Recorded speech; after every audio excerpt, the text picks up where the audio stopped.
Hi guys, today I will show you how you can duplicate a board within Monday.com. So as you can see, I'm now in my YouTube dashboard and I want to duplicate this board. So it's very easy. You just need to open the sidebar on the left, as you can see, just by tapping on this arrow, or on Mac, command dot. As you can see, command dot.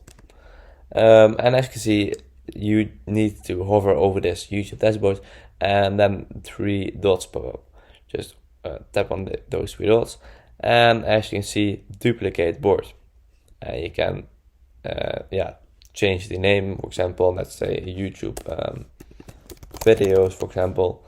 You can select what to duplicate, so only the structure and items, or structure, items and updates.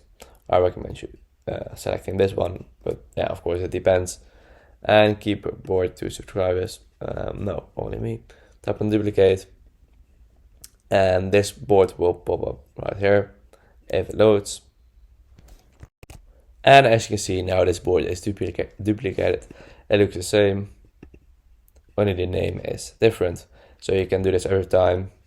Just play around with that. And yeah, I hope this video is helpful.